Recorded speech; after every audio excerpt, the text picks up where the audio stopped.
Fitness and nutrition go very much hand in hand. So to make your health work for you, it's all about getting the balance right. The things you eat and diet you follow can have a big impact on the way you feel and perform. That's where our resident nutritional therapist, Claudia Norris, comes in. Claudia, so tonight we're talking about food intolerances. Would you say these are on the up these days? They are definitely on the up. I mean, first let me just start by explaining what a food intolerance is. It's not an allergy. That's the first thing. It's not an anaphylactic reaction like people can be allergic to nuts. It's more insidious than that. It's, for example, unexplained eczema, IBS, bloating, those kind of symptoms. Those can be triggered by certain foods that we eat, and they are on the increase.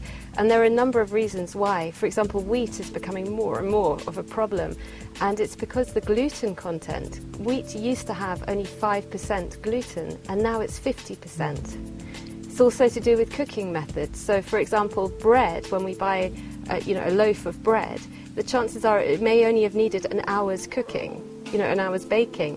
Whereas if you go for sourdough bread, for example, you might be fine with that. You might not experience symptoms because it's cooked over a much slower length of time, a much longer length of time.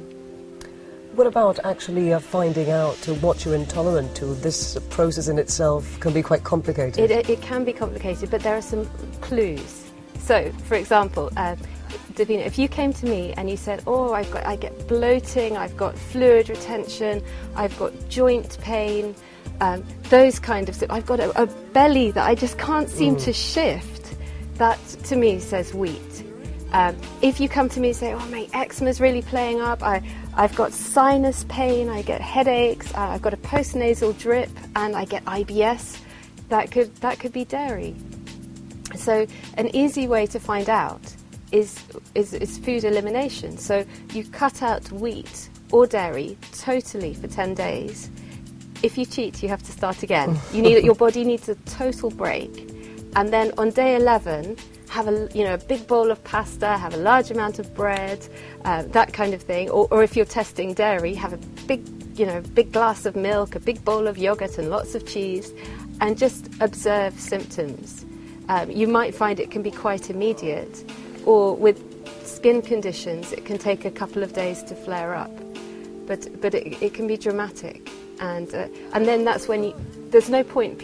There's a lot of gluten-free foods out there, and there's no point just picking gluten-free for the sake of it. You might as well find out if it's a problem for you or not. And then how difficult is it to apply this to your diet to make sure you're excluding these, food products? It's just a question of reading the labels. But what I find is unless people do this test and really discover whether wheat is causing their IBS or is the cause of their problems, then they're only going to do it half-heartedly. But honestly, when you've done day 11, and you experience it really, if it is a problem for you, you really don't want to eat it anymore. It's become so easy to say no to those cakes and biscuits. I should say as well that you can also get a blood test done, which tests over 200 foods, and you get like a traffic light system back. But just avoiding the foods isn't always getting to the root of the problem. We need to, if you're sensitive to wheat, you should also be taking a course of probiotics, the good bacteria. Looking at repairing the microvilli in your digestive system so that you don't have to remain intolerant to these foods. You can heal your digestive system so that, I'm not saying you could go to Subway and have a big baguette, but so that you can have croutons in your soup, or you can go to a dinner party and have a bit of bread, and not have any symptoms afterwards. So there's certainly ways around it, as it were. There are lots of ways around it, and it's just being a little bit clever, but it does involve short-term avoidance. And would you say generally we have become more sensitive to foods? We definitely have. Not just because of the foods themselves, but also our microbiome has changed. That means all of the bacteria within us. So when we have courses of antibiotics, for example, it kills off all the good bacteria. It can create issues with our digestive systems that we didn't have before. So making the right changes would go a long way? That's right, definitely.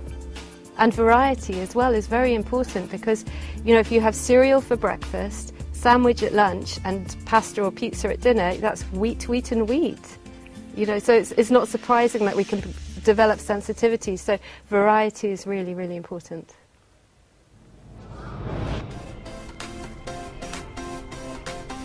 With those wanting to work out locally, the options seem to be endless, with something for just about everyone. Those with a dance background are sure to be attracted to the ballet fusion sessions run by instructor Chantal Smith.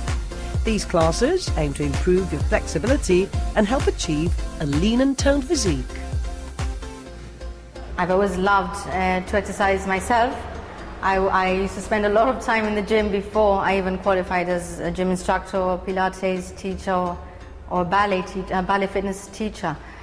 So I thought I might as well, use this, not obsession, but this passion I have for exercise and use it to my advantage and to help others and do something I love. So what drew you to Pilates, ballet fusion, which is something perhaps slightly different to a lot of what's on offer out there?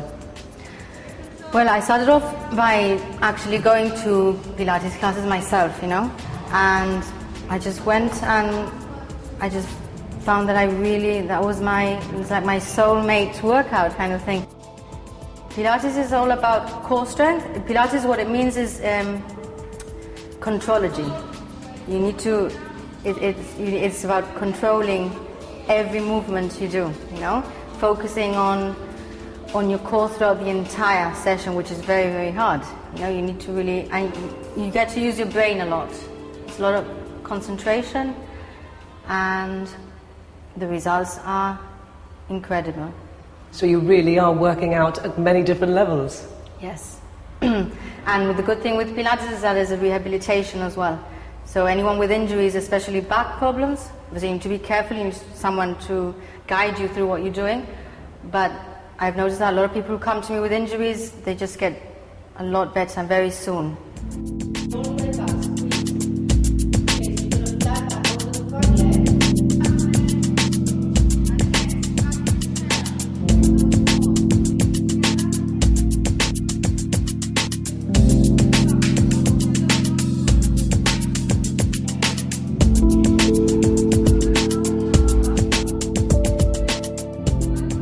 Talk us through one of the ballet fusion actual classes, slightly different, using, I suppose, some poses of Yes. core ballet, but a lot more than that. Very intense. Well, I've just ballet- attended it myself. I know, it is very intense.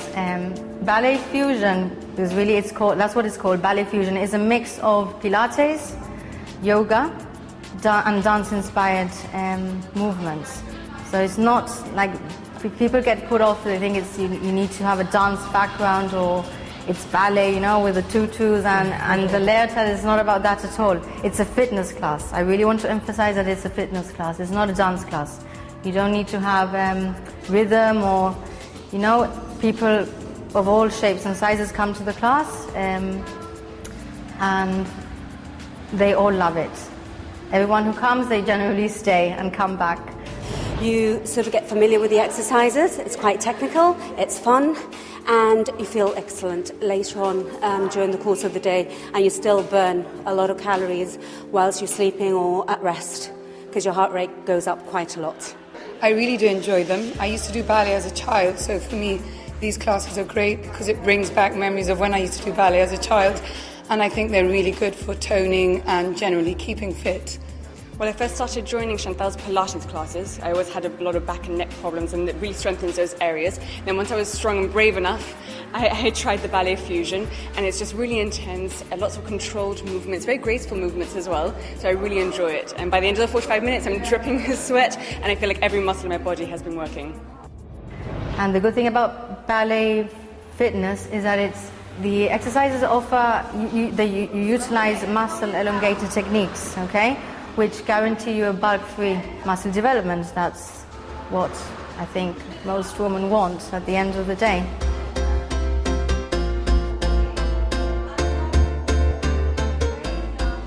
And what I find with ballet fitness is that you embrace your femininity as well, which I think has got lost along the way in fitness workouts. Whilst you're doing the ballet, you feel really feminine.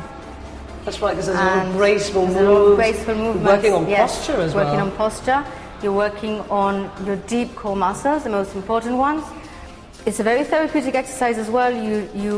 People think that you actually damage your knees. There's a lot of bending of the knees, a lot of pliés, but you actually strengthen your knees more than anything else. You strengthen your hips, you strengthen your back, you elongate your arms, you're working your ankles as well. You strengthen your ankles. So I would definitely recommend this class to anyone who wants to try something different, something more feminine based. Okay, I try to incorporate my femininity even in my workouts.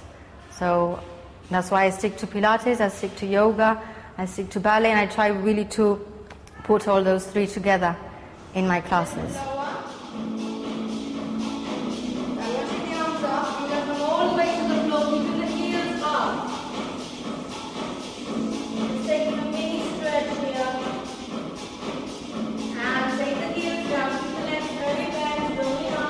The best thing about ballet is the posture, and you tend to get less injuries because you're stretching at the same time as you're working out, and muscle definition, but not the bulk.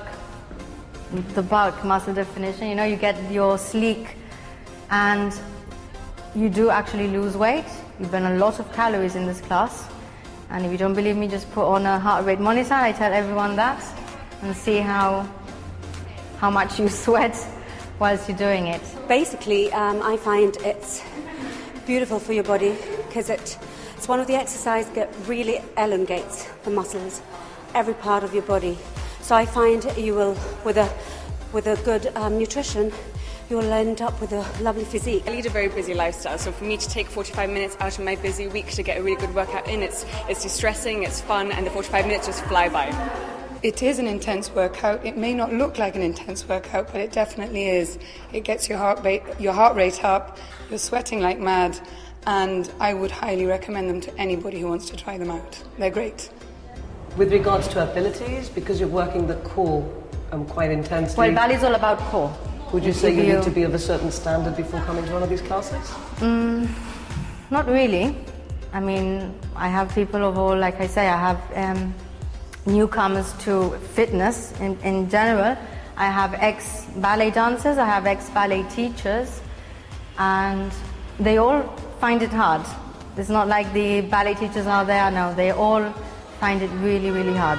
So I suppose you work to your own level as well? You work to your own level. Obviously, I do some Monday classes are slightly more geared toward the beginners. The Wednesday classes are more geared to the advanced, but everyone's free to come, okay? You work at your own pace, obviously. It should be a challenging class. I always say that. It should not be easy. I need you to be challenged.